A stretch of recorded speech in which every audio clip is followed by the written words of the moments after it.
बात करते हैं प्रॉपर्टीज़ ऑफ क्रिस्टलाइन सॉलिड की। तो क्रिस्टलाइन सॉलिड की प्रॉपर्टीज़ के लिए आपको ये एक आसान सा निमोनिक याद करना है। इससे आप क्रिस्टलाइन की सारी प्रॉपर्टीज़ बना सकते हैं। देखें, ये हमारे पास है मेसी, ठीक है, Messi footballer. Messi's plan to get trophy. Messi का जो प्लान है ट्रॉफी हासिल करने का, इज़ एन हैबिट, वो उसकी आदत बन चुका है। ऐसे आप इसको याद कर लें, ठीक है। इसमें सबसे पहले है एम ई। एम ई से आपने याद रखने हैं मेल्टिंग पॉइंट्स। मेल्टिंग पॉइंट्स, ठीक है। जो क्रिस्टलाइन सॉलिड्स होते हैं ना, इनके शार्प मेल्टिंग और बॉइलिंग पॉइंट्स होते हैं। शार्प मेल्टिंग पॉइंट्स, ठीक है। और ये इसकी एलिमेंटल प्रॉपर्टी, मतलब इससे हम एलिमेंट को, इनको जज भी करते हैं, ठीक है। मतलब हमें अगर इनकी करेक्टराइजेशन के लिए, इनको पहचानने के लिए हम इस प्रॉपर्टी का इस्तेमाल करते हैं। जैसे सपोज़ करें NaCl है, तो NaCl का जो मेल्टिंग पॉइंट है वो 801, तो एग्जैक्टली 801 पे ये मेल्ट हो जाएगा, ठीक है। मतलब इनकी रेंज नहीं होती। ऐसा नहीं होगा कि ये 800 से लेकर 810 के दरमियान कहीं पर भी हो सकता है, ऐसा नहीं। मतलब रेंज नहीं होती इनके लिए। इनके लिए एक शार्प मेल्टिंग पॉइंट है, इसी पे ही जो है ये मेल्ट होगा। इसको बोलते हैं शार्प मेल्टिंग पॉइंट्स। तो आपने इसे याद रखनी है, शार्प, और ये इसकी करेक्टरिस्टिक प्रॉपर्टी है, इससे हम इसको पहचानते भी हैं, ठीक है। इसके बाद दूसरी प्रॉपर्टी है हमारे पास SY से, दूसरी प्रॉपर्टी है इसकी सिमेट्री।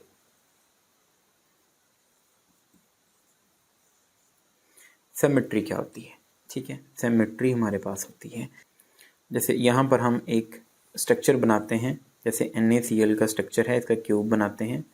अब अगर मैं इस क्यूब को अगर मैं 360 पर रोटेट करा दूँ, मतलब इस सारे को ऐसे मैं घुमा दूँ, ठीक है।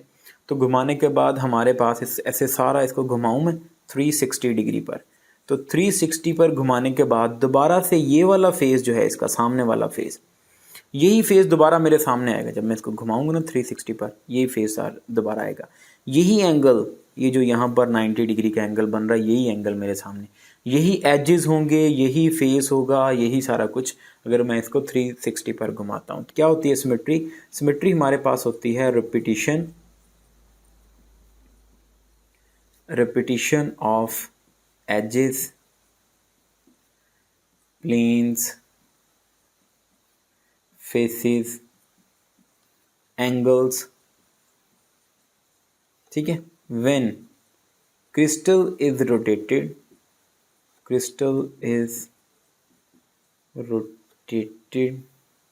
at 360 degree. अगर हम 360 पर इसको रोटेट करेंगे तो हमें बार बार इसकी यही फेस, रेपिटेशन, यही सारा कुछ मिल रहा होगा। इसको बोलते हैं सिमेट्री, ठीक है। यहाँ जो हमने बात की है सिमेट्री ऑफ एक्सिस है। अच्छा, अगर आप 360 पर नहीं घुमाना चाहते, आप चाहते हैं कोई एंगल चेंज करना चाहते हैं, तो उतनी फोल्ड सिमेट्री बनती जाएगी। मतलब हमारे पास जो फोल्ड सिमेट्री होती है वो होती है 360/n। अगर सपोज करें आप कहते हैं कि नहीं, हमने इसको घुमाना है, हमने इसको 360 की बजाय 90 पे घुमाना है, यहाँ पर n क्या है? n एंगल है। अगर आप इसको 90 पे घुमाएं, कितना आंसर आ गया? 4। तो ये 4 फोल्ड सिमेट्री बन जाएगा।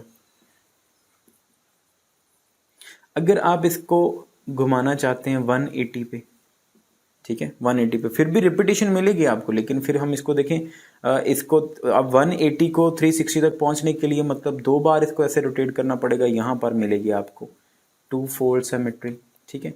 ये MCQ में आपसे पूछ सकता है कितने फोल्ड सिमेट्री है। अगर 180 पे घुमाएंगे 2 फोल्ड, 90 पे घुमाएंगे तो 4 फोल्ड सिमेट्री। तो यहाँ से आपको ऐसे क्वेश्चन पूछा जा सकता है। अच्छा, अब सिमेट्री होती कितनी तरह की? तो सिमेट्री हमारे पास होती है 3 तरह की, ठीक है। सबसे पहले जो यहाँ पर हमने डिस्कस की है, ये है सिमेट्री ऑफ एक्सिस, ठीक है, जिसमें हम इसको 360 पर ऐसे रोटेट करवाते हैं। ये है 360 पर जब रोटेट करवा रहे हैं हम, तो इसको बोलेंगे सिमेट्री ऑफ एक्सिस, ठीक है। ये आ गई हमारे पास सिमेट्री ऑफ एक्सिस। अच्छा, एक हमारे पास होती है सिमेट्री ऑफ प्लेन, ठीक है। ऐसे सिमेट्री ऑफ प्लेन कैसे? जैसे सपोज करें हम इसको अगर ऐसे यहाँ पर, ये इसका एक पूरा प्लेन बन रहा होगा ना यहाँ पर, इस प्लेन में, इस प्लेन के साइडों पर भी आपको कंप्लीट ये जो यहाँ पर इसका डायगोनल को कट कर रहा होगा ना, यहाँ पर अगर हम इसका डायगोनल बनाएं तो ये देखें, अगर ये डायगोनल जो है इसके इस साइड पे आपको वही रेपिटेशन नज़र आएगी। मतलब हाफ इसका इस साइड पे है, हाफ ये साइड। तो यहाँ पर आपके पास इसको बोलते हैं सिमेट्री ऑफ प्लेन। ठीक है, ये 3 तरह की हमारे पास सिमेट्री होती है। 2 तरह की होगी, तीसरी हमारे पास होती है symmetry of centre.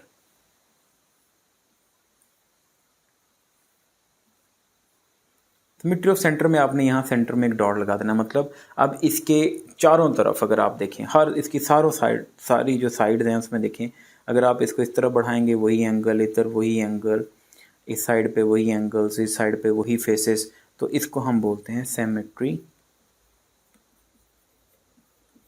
Symmetry of centre. ठीक है, तो ये 3 तरह की हमें सिमेट्री दिखने को मिलती है, symmetry of axis, symmetry of plane और सिमेट्री ऑफ सेंटर। ठीक है, यहाँ पर जो हमने डेफिनेशन की हमारे पास जो है वो सिमेट्री क्या है, रिपीटिशन ऑफ एजेस फेजेस, जब हम उसको रोटेट करते हैं 360 पर, इसको बोलते हैं सिमेट्री। अब यहाँ से 2 आपने बातें और याद रखनी है कि सबसे ज़्यादा सिमेट्री जो हमें मिलती है, मैक्सिमम सिमेट्री हमें जो मिलती है वो क्यूबिक सिस्टम में मिलती है। कितनी? 23 होती है। क्यूबिक सिस्टम में हमारे पास 23, जिसमें से एक जो प्लेन ऑफ, एक हमारे पास सिमेट्री ऑफ सेंटर होती है, 9 सिमेट्री ऑफ प्लेन होती हैं, और 13 जो होती हैं वो होती हैं सिमेट्री ऑफ एक्सेस। तो ये बात एमसीक्यूज में आपसे पूछ सकता है, ये बात आपने याद रखनी है। दूसरी सबसे मिनिमम सिमेट्री जो हमें ऑब्जर्व होती है वो होती है ट्राई क्लिनिक में। ठीक है, क्योंकि ट्राई क्लिनिक में हमारे पास ना तो कोई एंगल, मतलब उसका A not equal to B not equal to C, और ना उसमें अल्फ़ा बीटा गामा कोई एंगल भी 90 के इक्वल नहीं होता, तभी हमें यहाँ पर मिनिमम सिमेट्री दिखने को मिलती है। तो ये बातें आपने सिमेट्री से रिलेटेड याद रखनी है। नेक्स्ट है हमारे पास प्लेन। ठीक है, प्लेन से आपने याद रखना क्लीवेज प्लेन, क्लीवेज प्लेन। ठीक है, जब आप किसी क्रिस्टल को तोड़ते हैं, ठीक है, when a crystal is broken, when a crystal is cut और ब्रोकन, ठीक है, is cut, it follows some definite planes. ये कुछ डेफिनेट प्लेन्स को फॉलो करता है, जिसको हम क्लीवेज प्लेन्स कहते हैं। ठीक है, इसको समझते हैं। जैसे सपोज करें आप एक क्रिस्टल को यहाँ से, ये एक आप क्रिस्टल बना लेते हैं, इस क्रिस्टल को आप कट कर रहे हैं, यहाँ देखिए, इसको यहाँ से ऐसे बनाते हैं।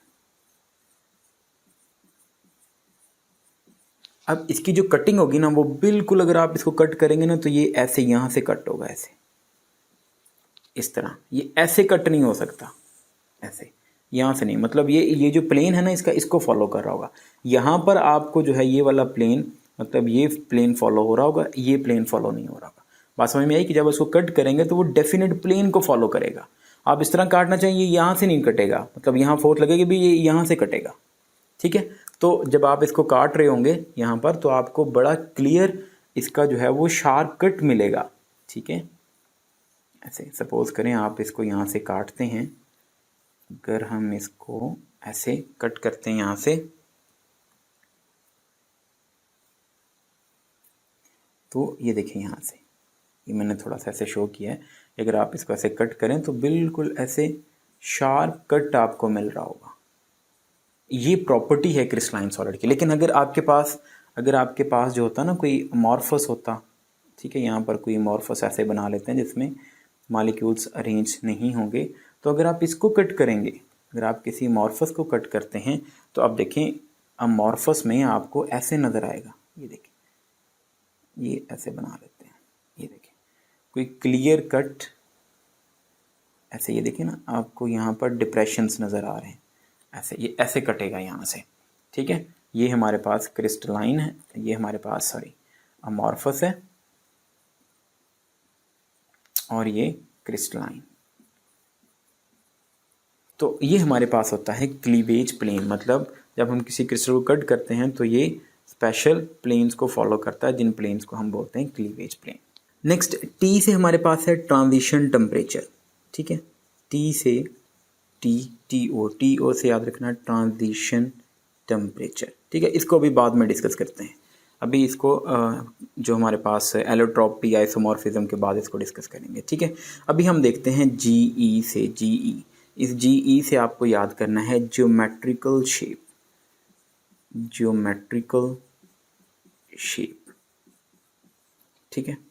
अब मॉलिक्यूल वेल डिफाइन अरेंजमेंट में होते हैं जो क्रिस्टल्स के हैं, तो उनकी वेल डिफाइन ज्योमेट्रिकल शेप होगी, लेकिन इस ज्योमेट्रिकल शेप को निकालने के लिए ना आपको ये एक छोटा सा टेबल याद करना पड़ेगा, तब आप उसकी ज्योमेट्रिकल शेप इजीली निकाल पाएंगे, ठीक है। इस टेबल में आपको पता चलेगा कोऑर्डिनेशन नंबर का, और उस कोऑर्डिनेशन नंबर को फॉलो करते हुए आप जो है वो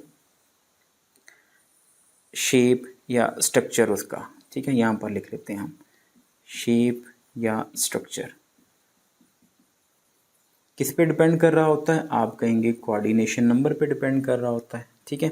चलें बनाते हैं इसको, देखें इसको याद कैसे करना आपने, यहाँ से देखें याद करना है 1 2 3 4 5 5 5 2, दोबारा देखें 1 2 3 4 5 5 5 2, ठीक है। ये क्या है आपके पास, ये है radius ratio, cation over A9 की रेडियस रेशो, रेडियस रेशो ये डिसाइड करेगी कि हमारे पास ज्योमेट्रिकल शेप या स्ट्रक्चर क्या है उसका, ठीक है। अच्छा, अब यहाँ तक बना लिया, अब आपने यहाँ से 1 से शुरू करना है, देखें 1, ठीक है, पॉइंट लगा लेना साथ, इसको डबल करो 2, 1 को डबल किया 2, 2 को डबल करो 4, 4 को डबल करो 8, 7 यहाँ लगा लें और 1 यहाँ लगा लें, अब इसके साथ लगा लें पॉइंट, ठीक है। इसको उठाएं यहाँ पर लिख दें 0.732, इसको उठाएं यहाँ लिख दें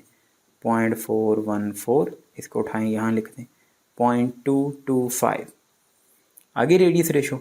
अब अगर रेडियस रेशो यहाँ तक हुई ना, तो आपके पास कोऑर्डिनेशन नंबर जो होगा वो होगा 8, इसमें हुआ तो 6, यहाँ पर इसके दरमियान हुआ रेडियस रेशो तो 4, यहाँ पर 3, और अगर लेस देन, यहाँ लिख लें लेस देन 0.155 तो 2, ठीक है। ये होगा कोऑर्डिनेशन नंबर। कोऑर्डिनेशन नंबर मतलब कितनों ने सराउंड किया हुआ है, कितनों ने सराउंड किया हुआ उसको, मतलब एक पर्टिकुलर जो आपके पास एटम है या साइट है उसको साइडों पर कितने लगे हों, जैसे यहाँ सपोज करें 1 2 3 4 5 6, तो इसका कोऑर्डिनेशन नंबर कितना होगा 6, इसको बोलते हैं कोऑर्डिनेशन नंबर। अच्छा, अब अगर आपके पास कोऑर्डिनेशन नंबर आ गया 8, तो उसका जो स्ट्रक्चर होगा आपके पास वो होगा क्यूबिक, अगर हुआ 6 तो वो होगा आपके पास ऑक्टाहीड्रल, अगर हुआ 4 तो 4 में होगा आपके पास टेट्राहीड्रल, 3 हुआ तो ट्राई एंगुलर या ट्राइगोनल प्लेनर, 2 हुआ तो आपके पास लीनियर। जैसे एग्जांपल लेते हैं हम, अगर हम रेडियस रेशो लेना NaCl का, तो NaCl का रेडियस रेशो आता है 0.52। अब ये रेडियस रेशो कहाँ फॉल कर रहा है, यहाँ से देखें ये यहाँ पर, इसका मतलब हर Na के साइडों पर 6 क्लोरीन होंगे, हर Na के साइडों पर 6 क्लोरीन होंगे, ठीक है। और यहाँ पर क्योंकि ये AB टाइप सिस्टम है, तो AB टाइप में हर क्लोरीन के साइडों पर आपके पास कितने होंगे 6 Na होंगे। बहुत इंपॉर्टेंट क्वेश्चन है ये, ठीक है। MD कैट 2013 में ये क्वेश्चन आ चुका है कि NaCl में पूछा हुआ है, NaCl में सोडियम का कोऑर्डिनेशन नंबर बताएं, तो 6 उसका आंसर था। तो वो जो आप निकालेंगे यहाँ से कोऑर्डिनेशन नंबर, वो इस तरह निकालेंगे, ठीक है। या बच्चों आपसे पूछता है सीजियम क्लोराइड, सीजियम क्लोराइड, अब सीजियम क्लोराइड आता है 0.93, ये इसका रेडियस रेशो होता है, रेडियस रेशो। आप बताएं, खुद डिसाइड करें क्या होगा इसका स्ट्रक्चर। तो 0.93 कहाँ पर आ रहा होगा, ये यहाँ पर आ रहा होगा, इस रेंज में होगा ना, 732 से 1 की रेंज में। तो इस रेंज में हमारे पास इसका स्ट्रक्चर क्या होगा, क्यूबिक स्ट्रक्चर बनेगा। ठीक हो गया। अच्छा, इसी तरह आपसे अक्सर ये कह देता है, कहता NaCl का और सीजियम फ्लोराइड इसका स्ट्रक्चर सेम है। क्यों? क्योंकि आप कहेंगे भाई देखो, जब स्ट्रक्चर सेम है तो आपके पास क्या होगा यहाँ से, फिर आप कहेंगे इसका रेडियस रेशियो भी तकरीबन सेम ही होगा, तभी ऐसा मिल रहा है ना। ठीक है। अच्छा, एक बात यहाँ से और देखें, जितना आपके पास रेडियस रेशियो बढ़ रहा है ना यहाँ से, वैसे वैसे कोऑर्डिनेशन नंबर भी बढ़ रहा है। तो रेडियस रेशियो बढ़ने से कोऑर्डिनेशन नंबर भी, अगर आपको रिलेशन पूछ ले कि कोऑर्डिनेशन नंबर इंक्रीज होने से, या आपसे पूछ ले रेडियस रेशियो इंक्रीज होने से, तो आप कहेंगे कोऑर्डिनेशन नंबर भी इंक्रीज होता है। ठीक है। तो ये ज्योमेट्रिकल शेप जो है वो आपको यहाँ से कोऑर्डिनेशन नंबर से मिलती है। और इवन अगर आप उसको फाइन पाउडर भी बना देना, क्रिस्टलाइन कंपाउंड को फाइन पाउडर, तो भी उसका जो ज्योमेट्रिकल शेप होता है, या आप जो कहें उसका स्ट्रक्चर होता है, वो चेंज नहीं होता। ठीक है। तो ये आपको टेबल याद करना है, यहाँ से आपको ज्योमेट्रिकल शेप, ये ऐसे क्वेश्चन पूछे जा सकते हैं। नेक्स्ट है हमारे पास ट्रॉफी। ट्रॉफी से आपको याद रखना है एलोट्रॉपी। एलोट्रॉपी, ठीक है। अच्छा, एलोट्रॉपी के साथ ही एक और याद कर लें यहाँ से, आप देखें ISO, तो आइसोमॉर्फिज्म। ठीक है, ISO आइसोमॉर्फिज्म, यहाँ से बनाना है आपने आइसोमॉर्फिज्म, और आइसोमॉर्फिज्म के साथ ही, ठीक है, आपने मतलब ये सेम आ रहा है ना मॉर्फिज्म, यहाँ पर लिख देना आपने पॉलीमॉर्फिज्म। ठीक है। अब ये दोनों सेम ही चीज़ें हैं, आइसोमॉर्फिज्म से यहीं से आप आगे पॉलीमॉर्फिज्म बना लें। फ़र्क क्या है, ये जो एलोट्रॉपी है ना, ये प्रॉपर्टी है एलिमेंट की, और पॉलीमॉर्फिज्म प्रॉपर्टी है कंपाउंड की। ठीक है। अच्छा, अगर आपके पास कोई एलिमेंट, कोई भी एलिमेंट, जैसे सपोज करें टिन है, टिन एक से ज़्यादा क्रिस्टलाइन फॉर्म में जा रहा होगा। ठीक है, क्या होता है आपके पास allotropy, existence of an element in more than one crystalline form. मतलब जैसे टिन है तो टिन क्यूबिक भी बना रहा है और टिन टेट्रागोनल भी बना रहा है। अब देखें, प्रॉपर्टी ऑफ एन एलिमेंट, एक एलिमेंट की प्रॉपर्टी या existence of an element in more than one crystalline form is called allotropy. इसको एलोट्रॉपी बोलते हैं। अब देखें, फॉर्म दो डिफरेंट है ना, प्रॉपर्टीज तो अंदर सेम होंगी इसकी। तो यहाँ पर हमारे पास जो आपको बात याद रखनी है कि इसमें केमिकल प्रॉपर्टीज जो है ना आपके पास, केमिकल सेम ही कंपाउंड है ना, ये भी आपके पास टिन क्यूबिक, टिन टेट्रागोनल, तो केमिकल प्रॉपर्टीज जो होंगी वो यहाँ पर आपके पास जो केमिकल प्रॉपर्टीज हैं वो सेम केमिकल प्रॉपर्टीज। ठीक है, और डिफरेंट फिजिकल प्रॉपर्टी सेम। यहाँ पर अगर हम बात करें कंपाउंड की, तो जैसे हमारे पास कंपाउंड, हम एग्जांपल लेते हैं AgNO3। अब ये AgNO3 एक कंपाउंड है। अब AgNO3 एग्जिस्ट करता है किस में, AgNO3 जो है ये ऑर्थोरोम्बिक में भी एग्जिस्ट करता है, ऑर्थोरोम्बिक, और रोम्बोहीड्रल में भी, रोम्बोहीड्रल। ठीक है। अच्छा, एक कंपाउंड की एग्जिस्टेंस एक से ज्यादा क्रिस्टलाइन फॉर्म है, existence of a compound in more than one crystalline form, इसको हम बोलते हैं पॉलीमॉर्फिज्म। ठीक है, यहां पर भी आपके पास केमिकल प्रॉपर्टीज सेम होंगी। ठीक है, केमिकल प्रॉपर्टीज जो हैं वो सेम है इसमें, और फिजिकल प्रॉपर्टीज जो हैं वो इसमें डिफरेंट आपको मिलेंगी ना। दिखने में दो डिफरेंट प्रॉपर्टीज इसकी, लेकिन अंदर से तो AgNO3 है ना यहाँ पर। तो ऐसे ये दो हमारे पास एलोट्रॉपी और पॉलीमॉर्फिज्म, ये आपको ऐसे याद करना है। ठीक है। अच्छा, नेक्स्ट मूव करते हैं। नेक्स्ट हमारे पास है आइसोमॉर्फिज्म। नेक्स्ट है आइसोमॉर्फिज्म। अब आइसोमॉर्फिज्म, अब नाम से ही पता चल रहा है, ठीक है, क्या एक ही फॉर्म, दो कंपाउंड। अब कंपाउंड दो डिफरेंट होंगे, जैसे सपोज करें हमारे पास है KNO3 और NaNO3, दोनों एग्जिस्ट कर रहे होंगे एक ही क्रिस्टलाइन फॉर्म में, किसमें, रोम्बोहीड्रल। ठीक है। अब दो कंपाउंड है आपके पास, दो लदा कंपाउंड, इसका मतलब यहां पर आपके पास केमिकल प्रॉपर्टीज तो डिफरेंट ही हैं, chemical.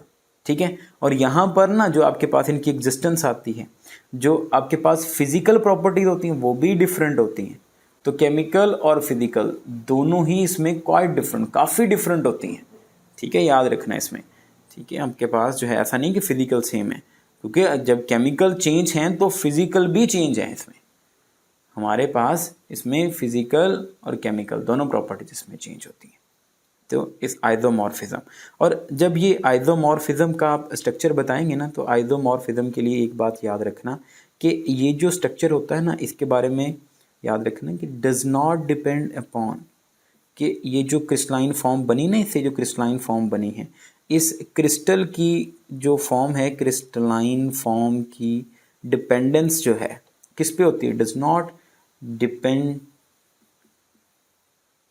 Upon nature.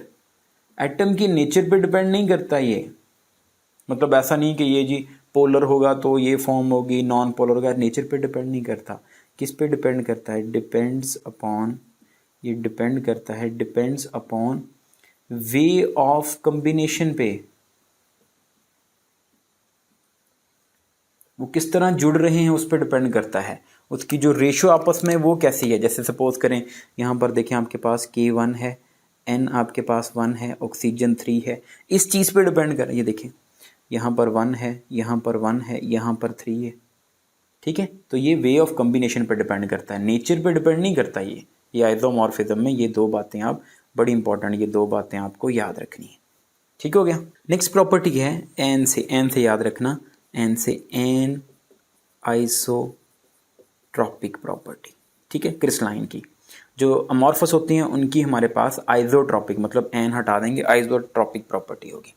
An isotropic property को आपने याद रखना है D D D D D D, मतलब different physical properties in different directions, ठीक है, डिफरेंट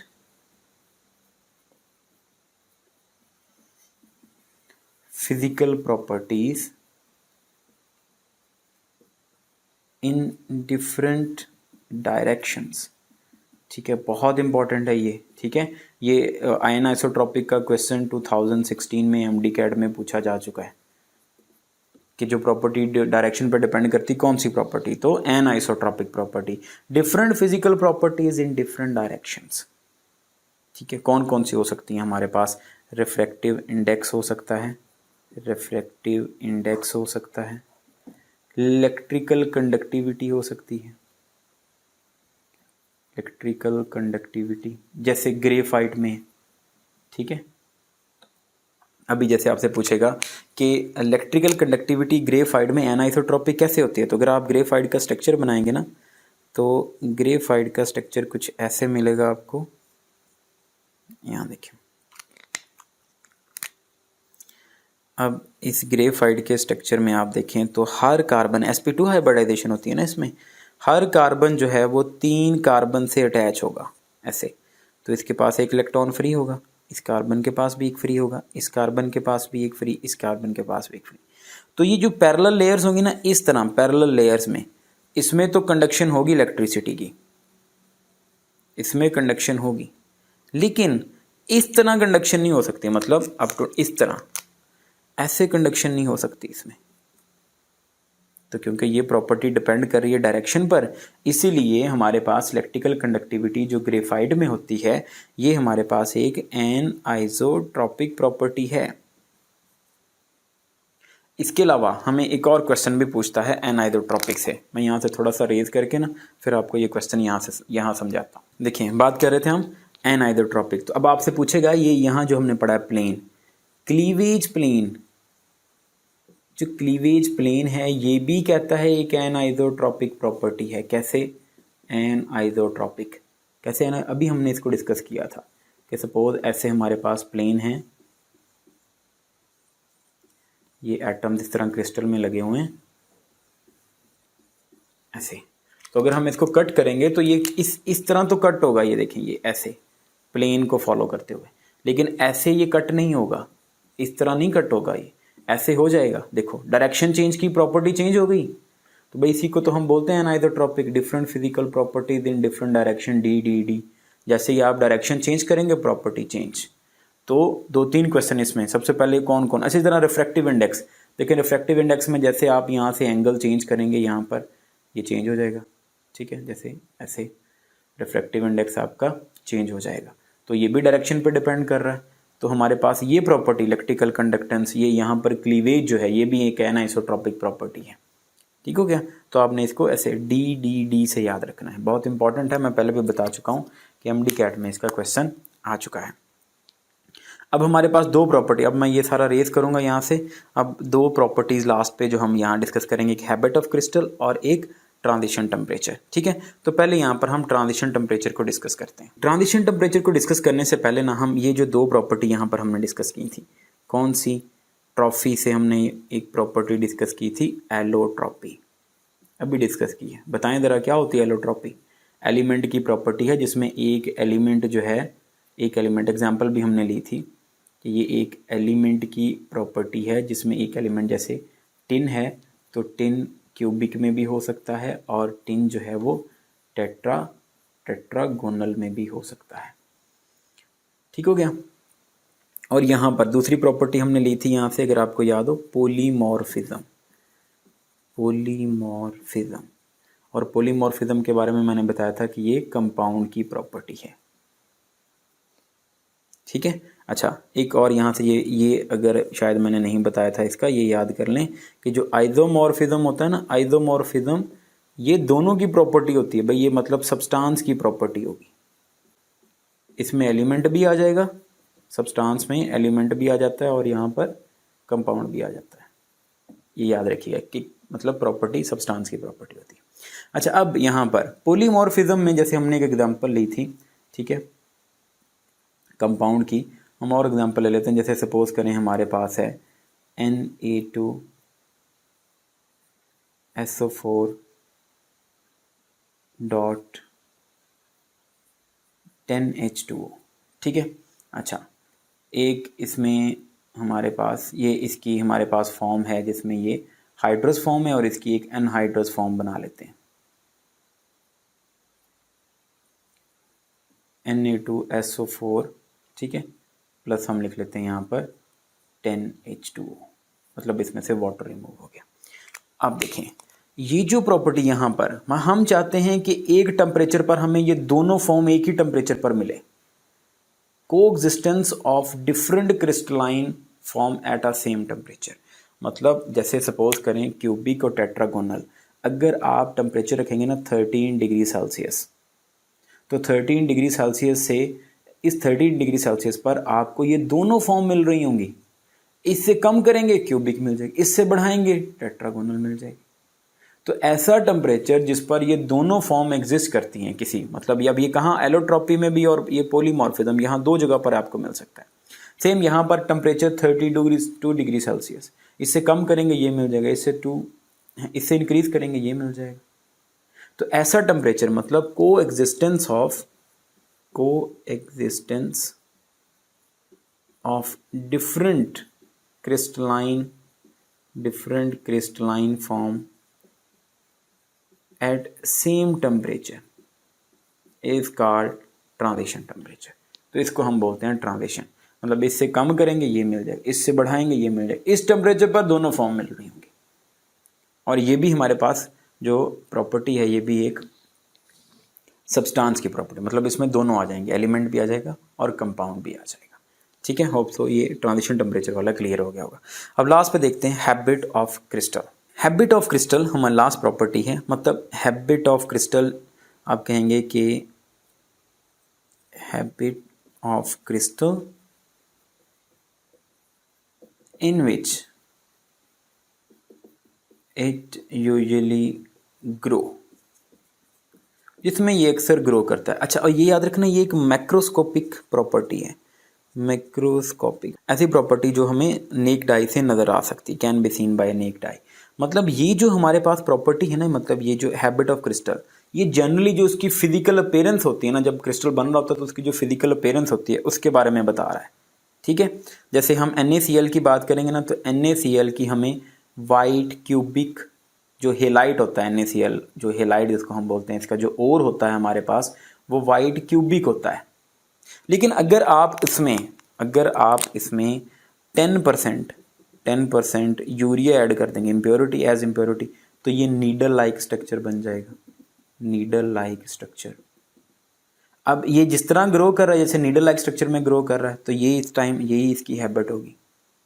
ठीक है, अच्छा, मतलब जिस तरह वो, अगर सपोज आप सडन कूलिंग करवा देंगे तो, या स्लो कूलिंग करवाएं तो स्लो कूलिंग यील्ड्स बिगर क्रिस्टल्स, वही उसकी हैबिट ऑफ क्रिस्टल होगी। जिसमें वो यूजुअली ग्रो कर रहा होता है ना, वो उसकी हैबिट होती है। याद रखना, ये मतलब ऐसा नहीं है कि हम उसके नैनो पे जाके एटम्स को देख रहे होते हैं। ये ज़ाहरी जब से एटम हमारे पास क्रिस्टल्स बन रही होंगी, हम देखेंगे क्रिस्टल कैसे ग्रो कर रहा है, उसको बोलते हैं हैबिट ऑफ क्रिस्टल।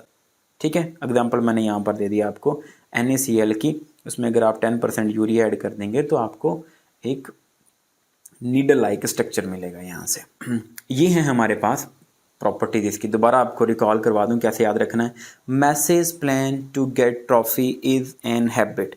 ME से मेल्टिंग पॉइंट, SY से symmetry, plane cleavage plane, T transition temperature, GE geometrical shape, allotropy, isomorphism, polymorphism, ठीक है, एनआइसोट्रॉपिक प्रॉपर्टीज और हैबिट ऑफ क्रिस्टल। ये हैं हमारे पास प्रॉपर्टीज ऑफ क्रिस्टलाइन सॉलिड्स।